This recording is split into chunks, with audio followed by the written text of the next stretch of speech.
What will you tell? Yeah, for goal setting, that's always been my thing.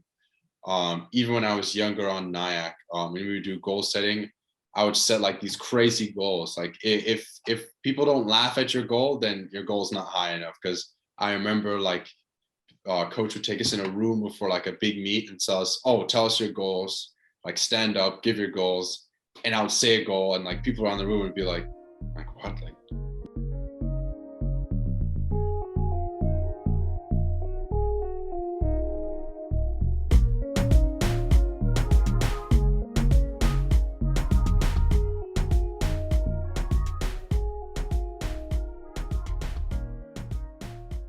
This is a new episode today of All the Talk, new episode number 52.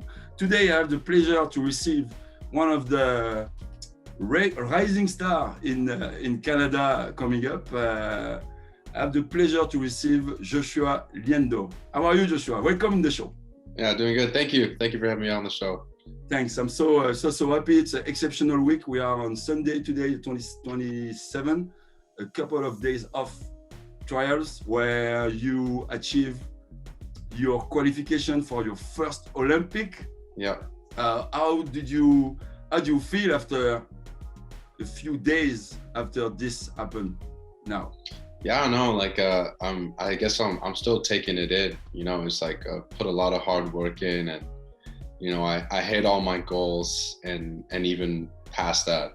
You know, I made all 3 events that I was entered in, so yeah, it was really good experience. I was really excited. You are living the dream. You can say that, huh? Yeah. I'm quite happy for you. How was the family reaction? Oh yeah, they were really happy. You know, they're really proud. Yeah, they're super supportive, and like they're pretty shocked too. Yeah, They didn't expect you to be that fast. Well, no, yeah, they knew that I was, like I said, I was feeling good and I was ready to go, but yeah, they didn't know, yeah, what times were coming. So above all those 3 performances that you had, so you say that you qualified on the 3 events you were in. On the fly was on the first day, then the 50 free came after, then the 100 free. I guess qualifying on the first day on the 100 fly took off a lot of pressure. Yeah. Yeah. Yeah, it was like my best event on the first day. I would say it's the event that I'm more comfortable swimming compared to the other events. Like I swam it lots of times, and I train fly pretty well. So yeah, going into the meet, I was happy to have to fly the first day, and I was confident in myself that I could make that cut the first day. So then you relieved the pressure of your shoulder a little bit. How much pressure did you feel getting in the Olympic trials? I don't know if it was so much pressure, because the last trials that I was at, like I didn't perform like where I wanted to be. I didn't get an individual swim at Worlds, so this was more like hunger for me, just to show that, you know, I'm gonna get on the team this time. So it was let's say a continuation of what you did last year, and now you have the individual in the bag. What one of your 3 performances surprised you the most, if I have to pick one event?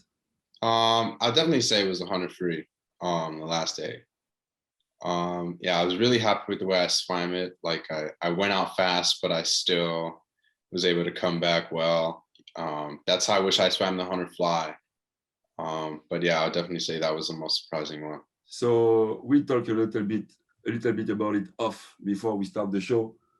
I was telling you that watching you swim the 100 free was, for me, you know, I love sprint, and I coach a lot of junior sprint in Quebec here, and I always be passionate about sprint.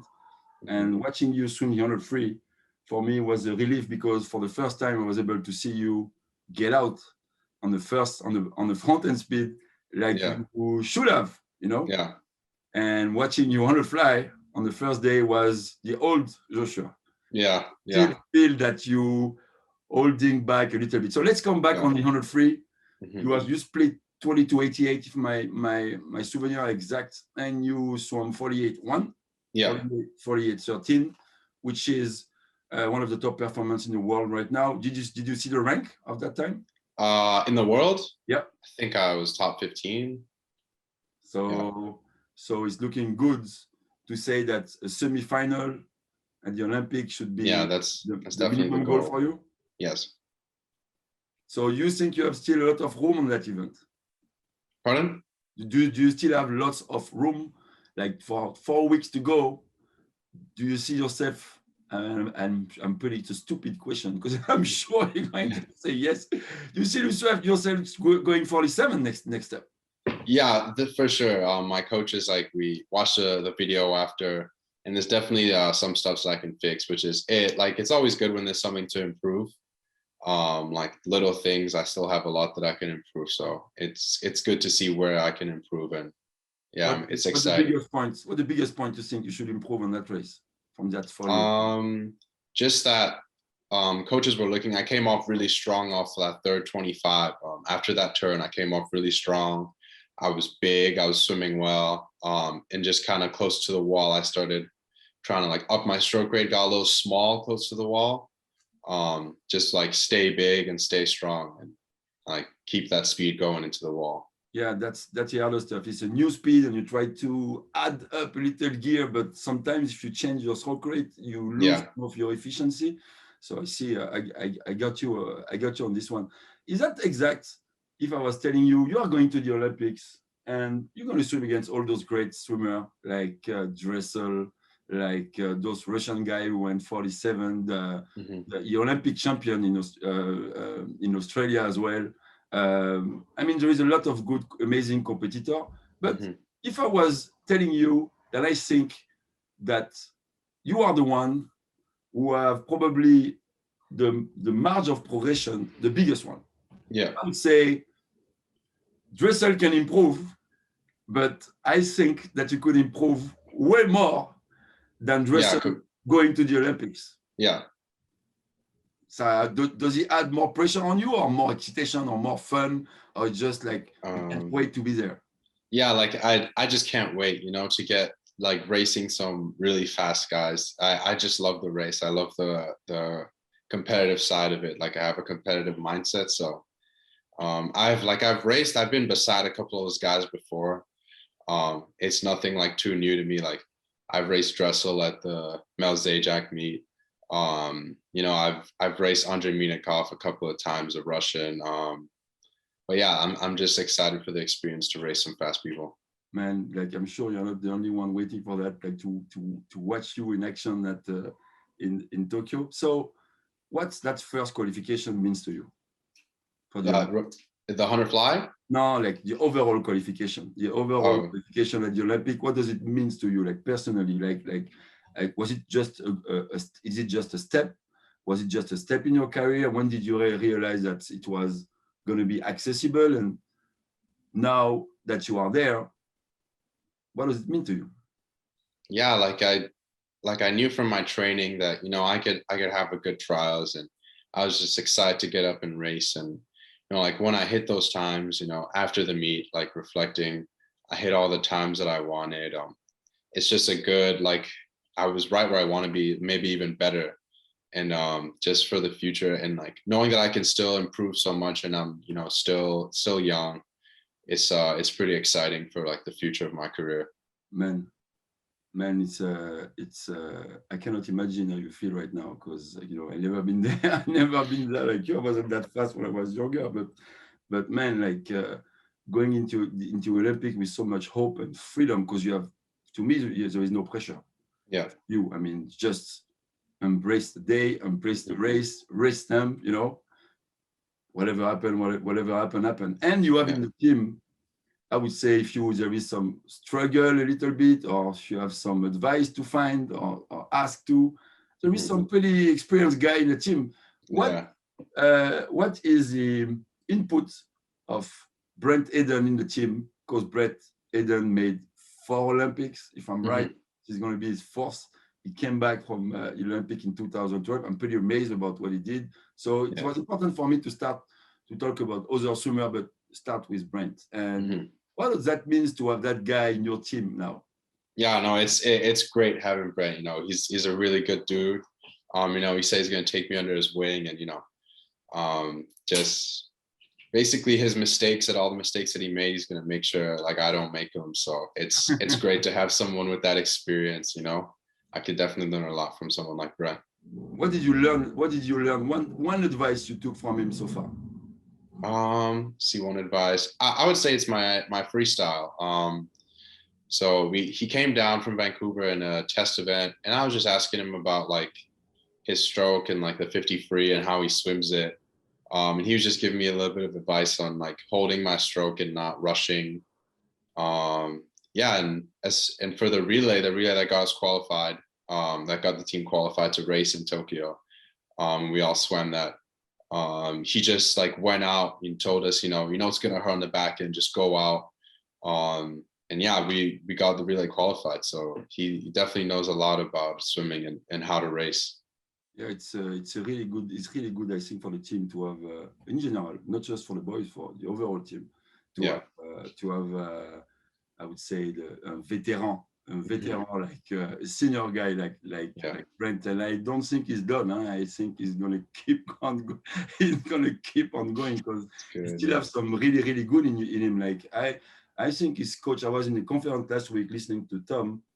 And Tom was sharing with us that the time that he did this relay before the trials, 48:44, I think that's what he did, was kind of faster of the semi-final time he did in 2012. Yeah. So wow. Yeah, he had a great like off the start. He like it got us all pumped too. You know, we see someone went out 22:9 to 50, and like I was second. I was going off right after him, and like feeding off that energy. It's crazy. No choice. Yeah. So a question which comes to me from my fellows in France, my friends in Europe, you know, they're all asking when they talk about Canadian swimming, all has a question: why is there so many girls in the team and not so many boys? So for you, from your point of view, what do you think of that? Like, what is the main reason of why we don't have that many boys in the team? I don't know. I think it's more like focused on like they've been focusing on the girls program a little more. I think I don't know where I heard this, but I think one of the coaches said the men's program was really good, and they tried to get the women's program good, and now it's kind of flopped. But yeah, I think like sometimes like I know like some of my friends we lose them to other sports, like talented swimmers, like boys like, oh, like swimming's not cool or whatever, and we lose them to some other sports. I think that's like part of the reason too. I do think that for the boys, it takes more time than the girl. You need to develop to get even you. I mean, you're not done yet. I mean, looking at you, you still have you have a teenage body. I mean, you're quite in shape, but I think that in 5-6 years you'll be even bigger, even stronger. You know, and for a lot of the boys, I think that it takes a lot. It takes way more time, and the time that focus is that time is coming from them. There's a lot of other aspects in their life where, like you said, they try to go other way, sport, or they give up. Or in Canada, it's pretty hard. If you didn't achieve something good at 17, 16, 18 for a boy, it's very hard for those guys to stay in.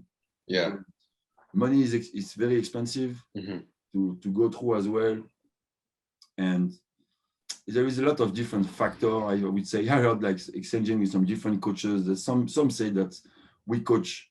When I say we, I talk about the coaches. We coach a little bit more the boy like we coach a girl, and it should not be like this. Yeah. So probably there is a little bit of that as well, but I think that it's very encouraging to see. I think we have more boys this year than in 2016 in the team. Yeah. So, yeah, and a lot of young boys too, which is a good thing. It looks like the next generation is going to be good. So who's your buddy in the team?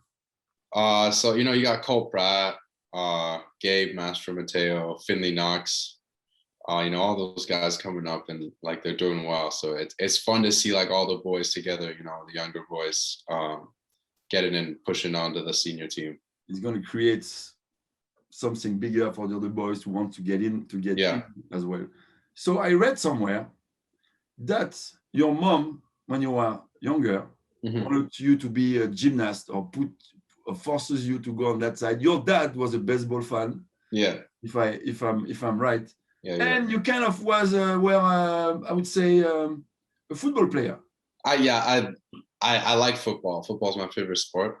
I just think it's fun, like throwing the ball around and stuff like that. Yeah, I had a lot of fun. I definitely can see you. Is Ben allowed you to play from time to time? No. No. Yeah. I don't think you want that. And how was for you to make how hard was for you to make the choice between football and swimming at some point? Well, like I wasn't like super serious about football. Like Canada doesn't really have it's not like the US where there's like a bunch of school teams and stuff like that. Like I played a little like flag football here and there. But like it wasn't anything like as serious as swimming, where there's like traveling and stuff like that and like big competitions. It was just more like something I did for fun. But I started taking swimming seriously about like maybe like 14, 15, where I realized like if I could really work, then I can do well. So I really started like looking at ways I can improve and stuff like that. That's when I really realized that I'm in this sport to do well. At the young age, I think at 16, you were already faster than Michael Phelps at 16 on the butterfly. I think his 16-year-old time, I beat his 16-year-old 100-fly time. So is that at this time that you were already locked into swimming, or it was before that, after that, when like you really like switch on and say, okay, this is what I'm going to do. I think there is a window right there. It was around 16, 15 years old. Yeah, I think, 15, 16, because that's when I started going to international competitions.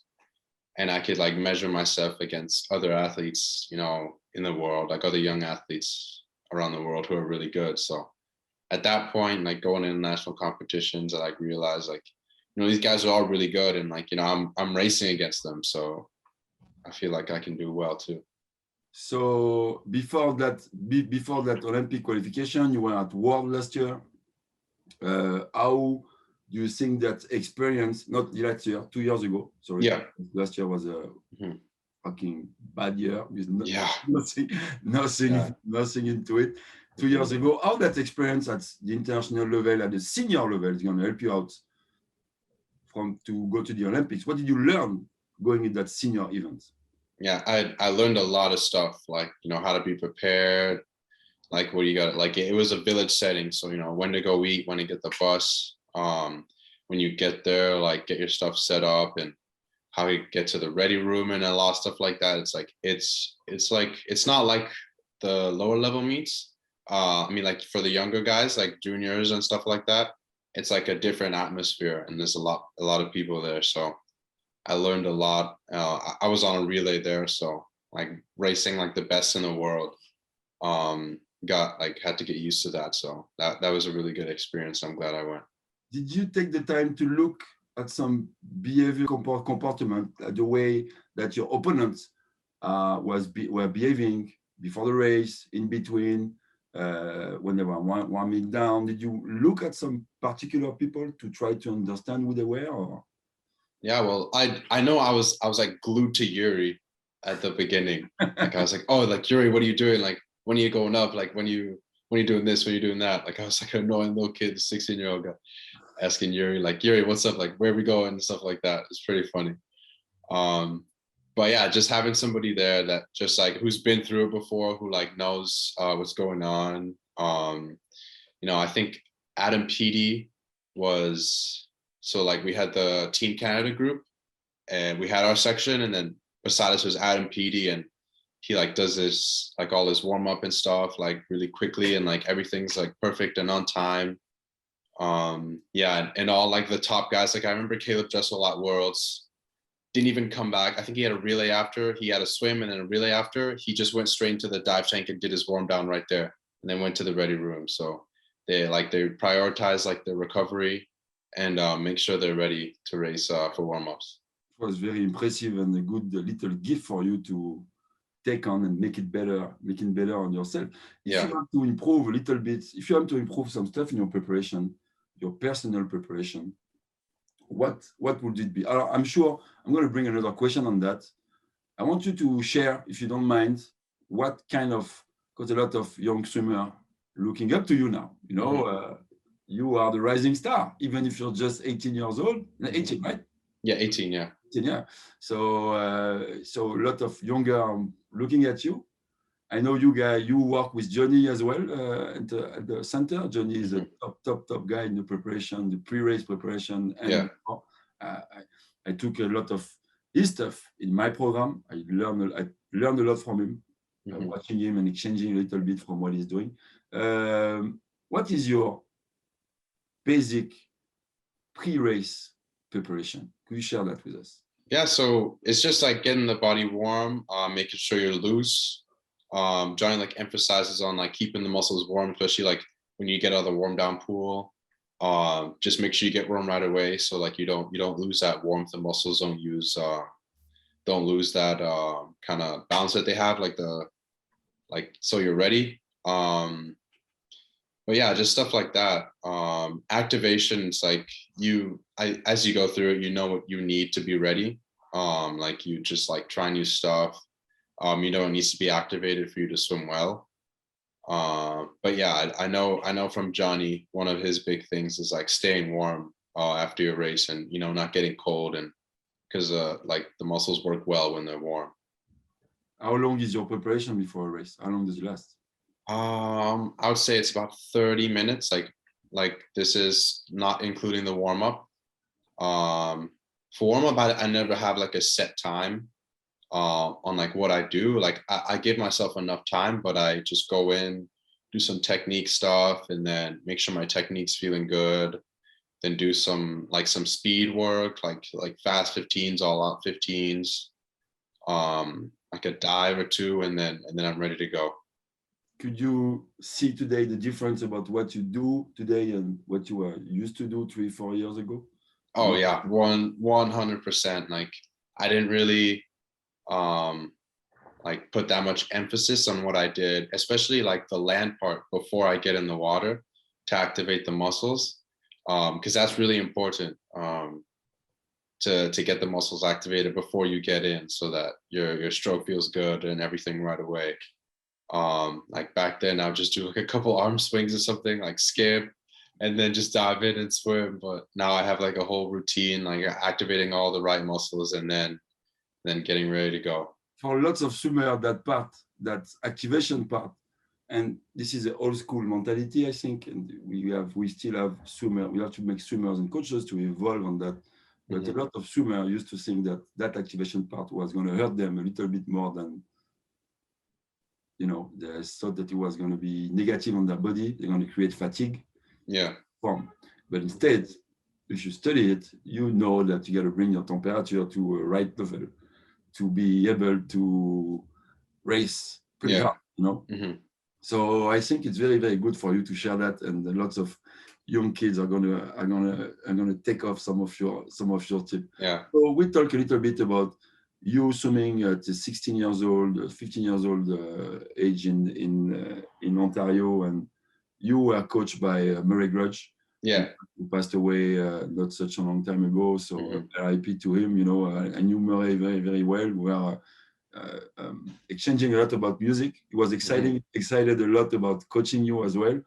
How that the death and the disparition of Murray affected you positively, negatively? How was it for you to I mean, like at first I was like, it was a shock. Like I didn't know like what to think.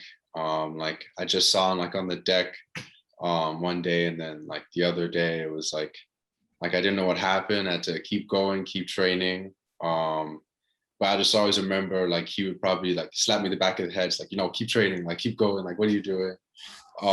That's what I think about. Like whenever I like get down, and I just remember what he would tell me. It's like what the heck you talking about, Josh? Just go swim. Like that's what he would say. So straightforward guys, passionate guy. Yeah, I love Murray. He was such a great guy. You know, it's that's hard, and I think that when we lose people, and and I learned that at a young age. But when you lose some people, I think it's just a blessing to.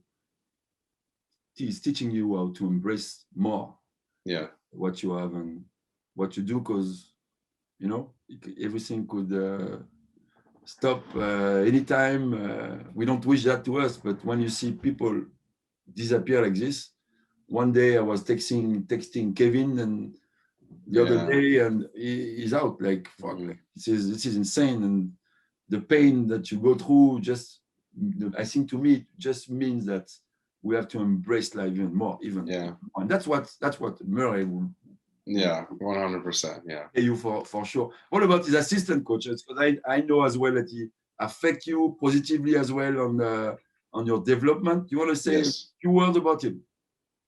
My assistant coach, the assistant of Murray. Oh, Eddie. Eddie. Yeah, Eddie. Yeah, Eddie's a great dude. He was a swimmer before, and he knows a lot. I remember one time, like, Gabe came to train with us for junior Pan Packs, and he's such an intelligent coach, technique wise. Like, he helped Gabe with his pull out, and like Gabe crushed it at World Juniors. But yeah, he's really intelligent in the way with like technique and what you need to be able to swim fast in training. He's a tough coach. He is tough. Like, he makes you work hard, but he knows what you need in order to be a good swimmer. It's important for me to talk about all those coaches, because when you achieve something, sometimes we forget.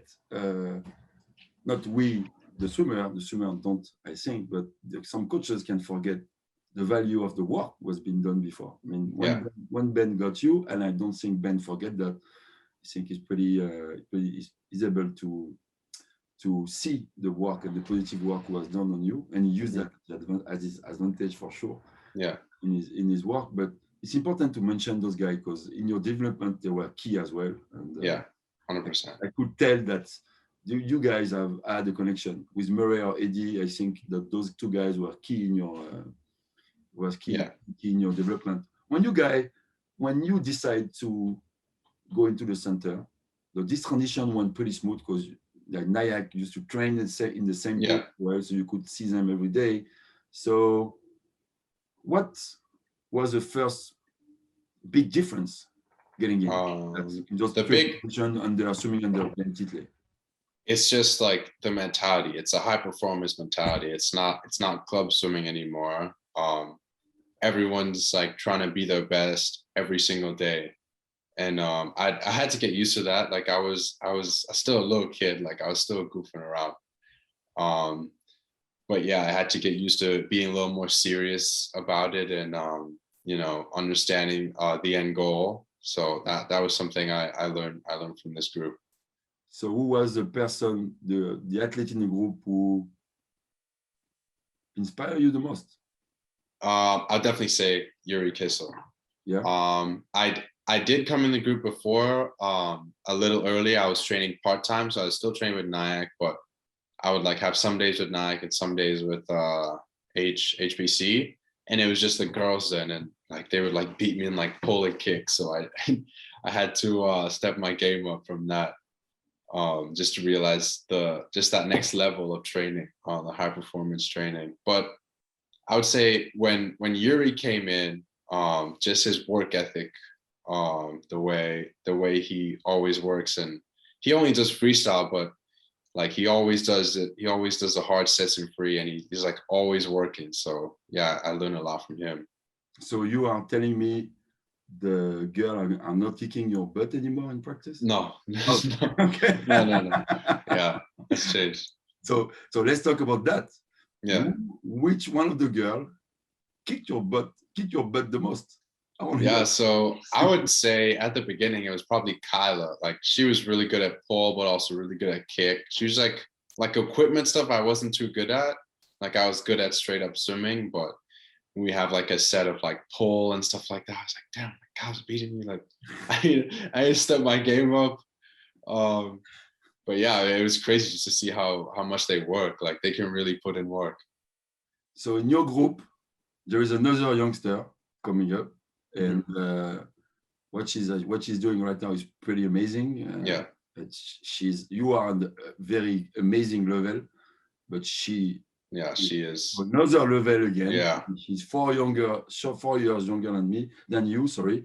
Let's talk about. Tell us something and tell us about Summer McIntosh and the way she trained and the way she is as a girl.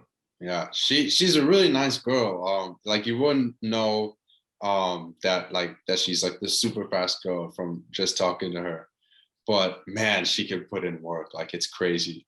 Like looking at the sets and stuff that she does, it's like me and Yuri are just like, oh, we'll stay on the sprint side. You know, you can do that stuff. Even like, so let's say we're doing like some easier stuff, some slower stuff. We always gotta like try to look over, make sure Summer's not close because you can't lose.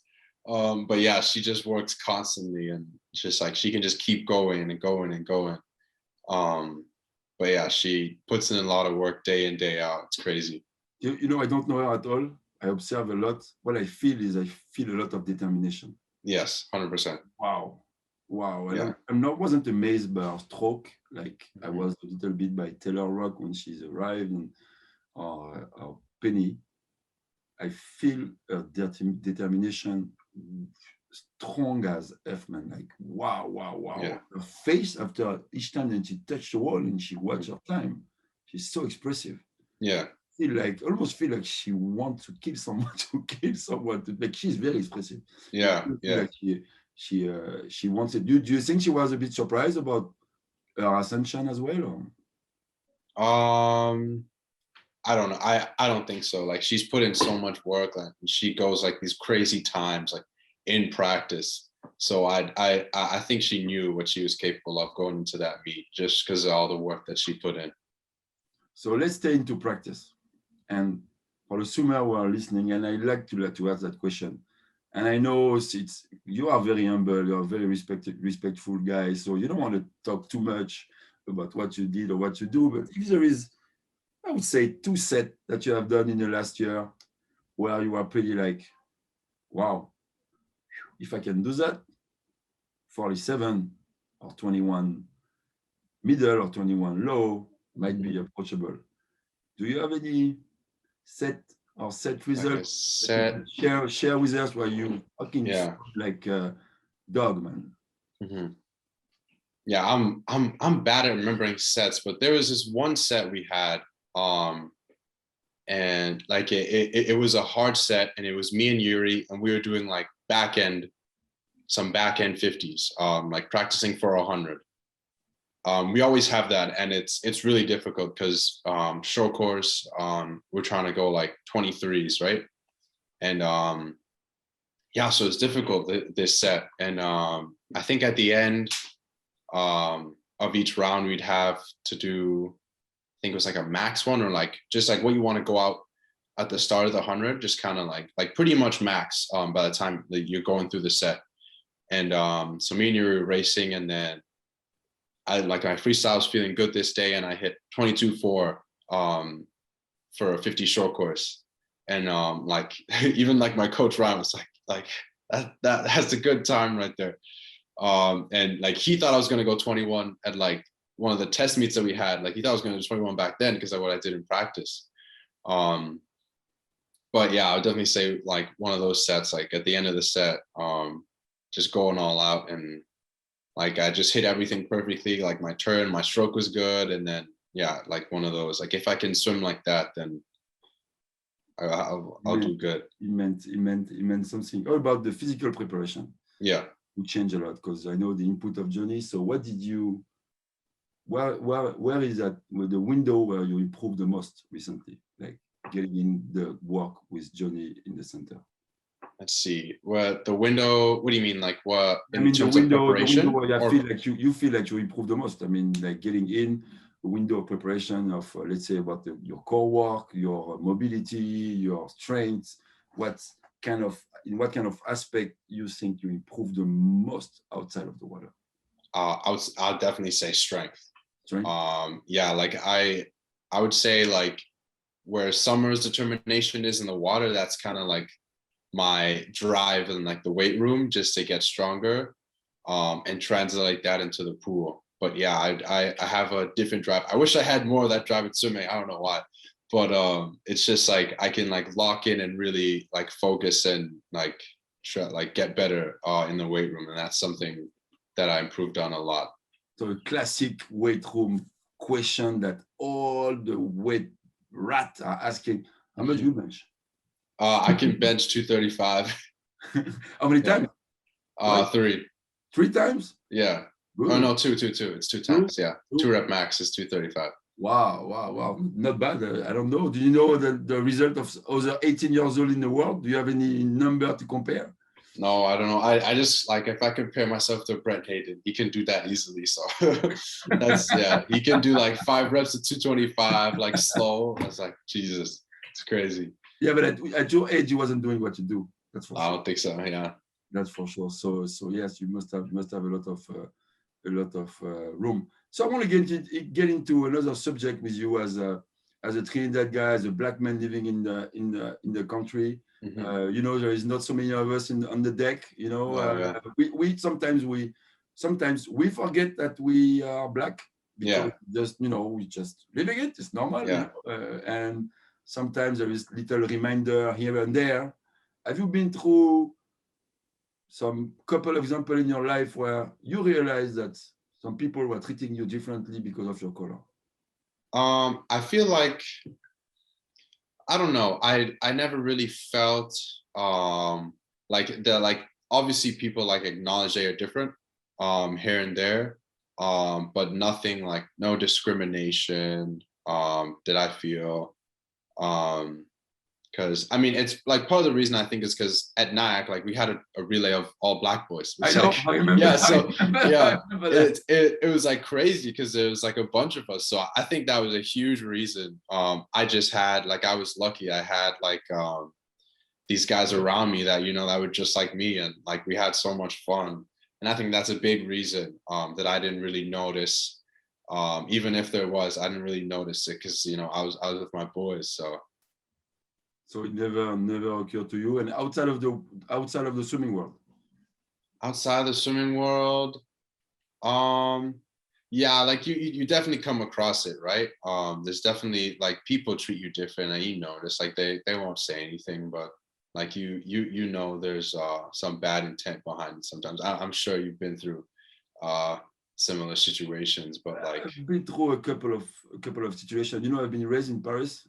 I was born in Ivory Coast, so my mother is white. My father is an African man from the Ivory Coast, and I was born there. And we are born as a métis, mixed, as brother, mixed kids. And in Ivory Coast, it was more about we are treated like the racist comment that I used to receive in my country. We are looking alike, like the Mauritanian guy. The Mauritanian guy are the guy living in the, as they would say, they are living in the north of Africa, they are pretty nomad, poor guys. So it was a remark because we had a lot of hair back in the day. It was pretty. But I would say that in Africa, I didn't suffer a lot of it. You realize this after, but I think in France was the worst. In France it's pretty direct. You can see straight up from the police, from every place you go, from the nightclub. But this help you, I think, to build your mentality and to know people. And it makes you stronger. It makes you definitely stronger. And sometimes like people out there the way they are is because they don't have the education to know, or they don't really know, and they haven't been in that culture. Or for a lot of people, it's because they don't know. It's a huge lack of education or ignorance, I could say. Ignorance. We try to save some, try to talk with some, but sometimes for some other people, it's kind of it's difficult. I would say that in the swimming world, I'm sure there is. I felt a little bit some, but I don't care. It's a fuel, it's fuel for sure. It's a fuel, and it's. I think the best way to deal with that is to use it at your advantage. Take the fuel on. I mean, you cannot control that, right? So in Canada, we are lucky. The politically correct, it doesn't explode in your face like not really in your face. People are going to respect you more because you are a hard worker, because of what you do, because of your achievements. If you are very professional, they will acknowledge that as well. And they will never, maybe a few times it happened here, but put that in your face. So yeah, it's very rare. Yeah. what did you think about the George Floyd stuff last year? Pardon? Oh, the George Floyd. As a youngster like you. Yeah, it's like a big eye opener, right? Like even things that you think is just like normal way to be treated, you realize like, no, that's not normal, right? That's not right. And just like seeing everyone coming together and like being against this stuff, it like reinforces it in your mind, like, like this isn't the right thing to do, and it isn't the way you should be treating like anyone at all, right? So that's definitely a big eye opener for me. And as a football fan, what do you think about the Kaepernick situation? Yeah, like my dad's favorite player is Kaepernick. He was a 49ers fan. Yeah.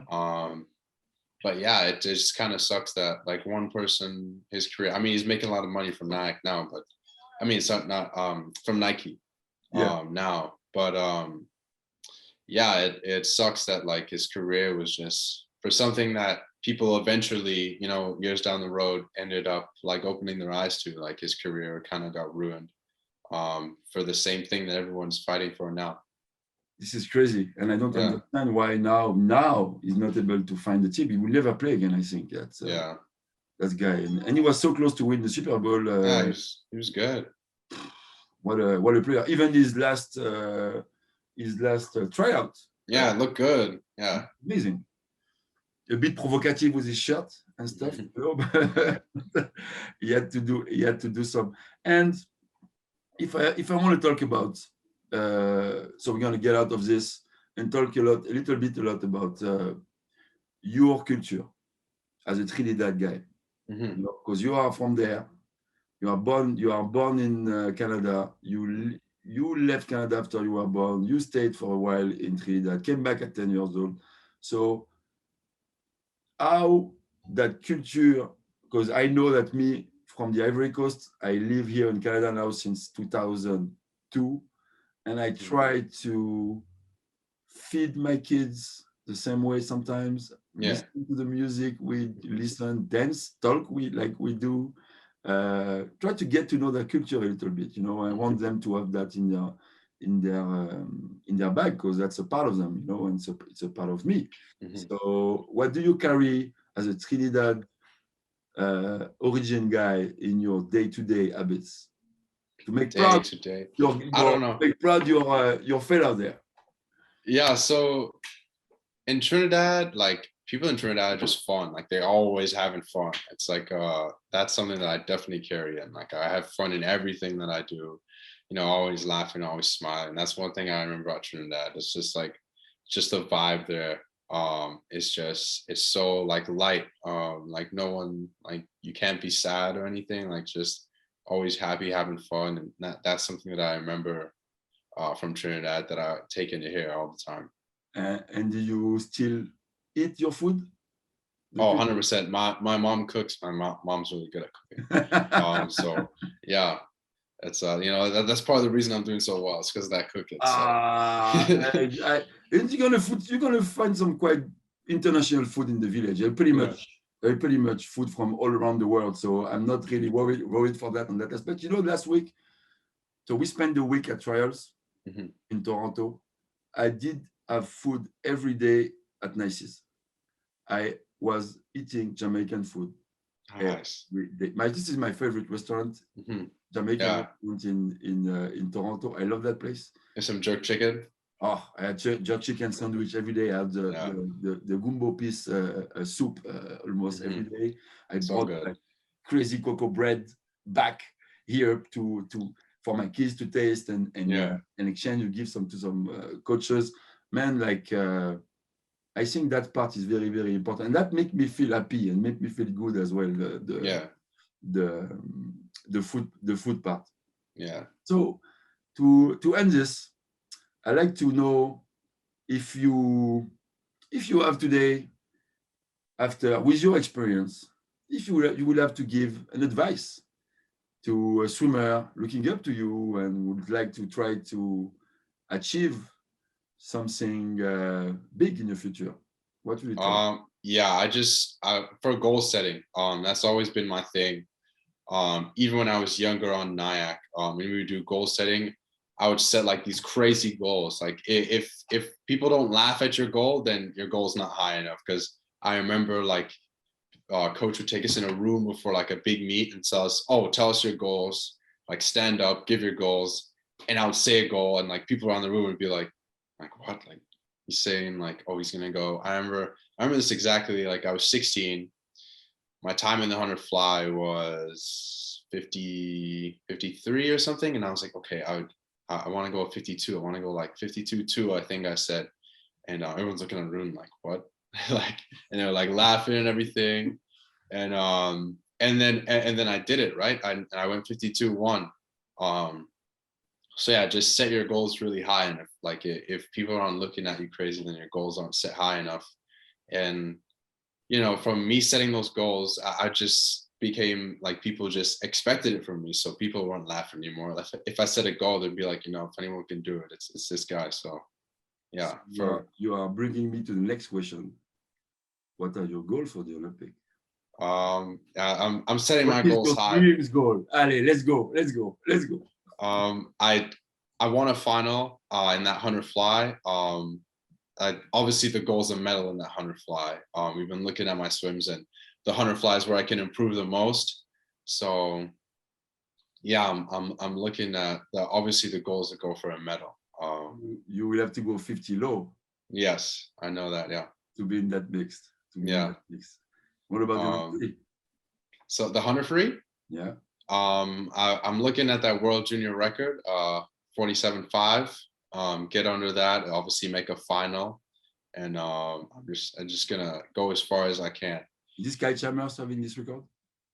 No, Andrei Minikov, but he's 19 now. But yeah. I'll still be 18 in Tokyo. So yeah, and also looking for the world junior record in the 50 free, 21.75. Which is cool. Yeah. So those are my goals. It's the next door. I love the fact that you say that you want to be in the final, because for me, when you reach in the final, it's open. Yeah. Anything can happen. Anything can happen from there. So I will definitively be behind you, watching this, maybe cheering a little bit behind my screen for you guys. And I hope the preparation is going to go well. You guys leave for Vancouver, I think next Saturday, right? Yeah, next Saturday. Go to Vancouver, stage there, and then we head to Tokyo. Yeah. Have you ever been to Japan?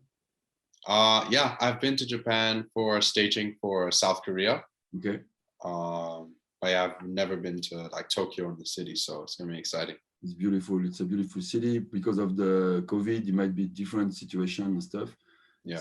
So before I let you go, that COVID year, how was it for you? Was it? It was rough on anyone, but I see a lot of benefit out of it. To my swimmer in my group, I see that it was rough, but wow, the one I have now are the one who really love it, and what they were able to do and train in those conditions wasn't that easy. They didn't have the same condition as you, but yeah. But still, for you, did you feel a difference? Did you feel that harder? Did you feel that COVID stuff didn't, like maybe you were scared at the beginning that you will hurt a little bit your preparation? Yeah. But at the end? So now looking back at it, it helped me a lot. Like I don't know if I would have been able to make the team in all those 3 events if it would have happened in 2020. That's just an extra year for me to grow, get bigger, like reevaluate what I wanted to do in the sport, like and like what my goals were. And then when I came back, it was like you had that hunger because you were like sitting at home for like 6 months. So when you came back, it was like just a different level of training once I came back. So I'll definitely say it helped me. Yeah. Joshua, thank you to be here. Thank you to perform like you do. Thank you to be the man like you are. I want you to keep that smile, keep that relaxed attitude, be the kid that you are going into the Olympic. That's a part of you. Enjoy each little minute of it. It's going to be a one lifetime experience. Yeah, for sure. I hope you're going to have a lot of other Olympic, but the first one, you know, I've been to the Olympic twice, but the first one is like no other. And you know, I hope you enjoy each bite of it. And I wish you the best. I wish you the best, my man. And when you come back on the show. You come back to the show. For we sure. have to talk about your experience and your performance there. 100%. So thank you for being there. It was All the Talk number 52 with Joshua Liendo from Ontario, Scarborough today, and as well from Trinidad. Say hi to the Trinidad guy. So thank you very much, Joshua. And looking forward to see you race in Tokyo. Good luck, my man. All right. Thank you. Appreciate you for having me on the show. Bye-bye. Thank you.